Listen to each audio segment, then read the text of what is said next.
با شخصیته اوسو. موږ یې ځینې لارې درښیو. نږدې ټول کسان دا مني او په دې باور دي چې د یو شخص لپاره با شخصیته اوسېدل ښه صفت دی او تقریبا هر کس غواړي چې با شخصیته واوسي. مګر د شخصیت د روزنې داسې کلیدي نقطه شته که انسان یې په ځان کې ولري د غرور احساس ترڅنګ به پر نفس اعتبار هم پیدا شي. تاسو غواړئ داسې شخصیت ولرئ هغه کسانو سره چې تاسو مینه ورسره لرئ ځان ته رامات کړئ. په همدې موخه لازمه ده چې هغو نقطو سره آشنا شي چې ستاسو د شخصیت په جوړولو کې مهمه ونډه لري. کولی شو چې خپل شخصیت ته تغییر ورکړو؟ حتما. لومړی طریقه د ښه شخصیت د ځانګړتیاو وده. تل هوښیار او خوشحاله اوسئ. هڅه وکړئ چې د نړۍ خوندونه درک کړئ او تل له هغه کسانو سره وخاندئ چې هوښیار او خوشحاله وي او ستاسو د خندولو هڅه کوي چې دا کار د ښه شخصیت یوه برخه ده.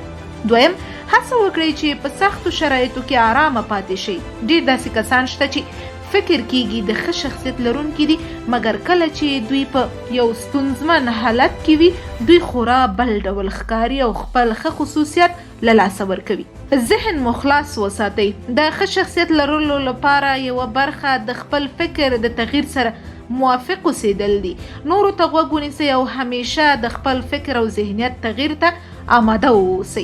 یوازې په دې دلیل چې نور تاسو سره په توپیر عمل کوي پر وړاندې مخکیوالی مه کوئ. خلاص ذهن تاسو سره مرسته کوي چې ډیر نوي ملګري پیدا کړئ او ښکلی ژوند ولرئ. تاسو کولی شئ چې د نړۍ ډیر هوښیار او ځانګړی شخص واوسئ اما که عاجزي ونه لرئ ممکن ښه شخصیت ونه لرئ. تل عدالت مراعات کړئ.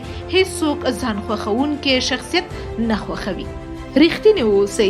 له هغو کسانو سره چې تاسو ته نږدې دي خیانت مه کوئ. رښتینی اوسئ او کوم کسان چې تاسو خوښوي او ستاسو ډیره ستاینه کوي کوښښ وکړئ چې په سختو کې له هغو کسانو سره پاتې شئ چې مینه درسره لري. د ملاتړ او لارښوونې وړاندیز وکړئ. د مثال په ډول داسې فکر مه کوئ چې هغوی په هر څه پوهیږي. د ضرورت په وخت کې همیشه نورو ته د مرستې وړاندیز وکړئ. دا کار په اسانۍ سره کولی شي چې ستاسو ملګرو سره په نوي کور کې د سامان آلاتو ځای پر ځای کولو په برخه کې مرسته وکړي یا تر دې لا ډیر ښه کیدای شي د ژوند رهنما مو واوسي. خپل وخت هغه شیانو ته ځانګړی کړئ چې ارزښت درته لري. د ګیتار غږول، د خبرونو لوستل، حتی د پیلوټۍ زده کړه او نور هغه څه چې ستاسو لپاره مهم دي یوازې د وخت مصرف ته اړتیا لري. په هغه شیانو چې تاسو یې خوښوئ ډیر وخت تیر کړئ. په هغه کې مو پوهه زیاتیږي. دا کار د دې په خاطر مه ترسره کوئ چې نور ترې خوښ کړئ بلکې یوازې د ځان لپاره یې ترسره کړئ.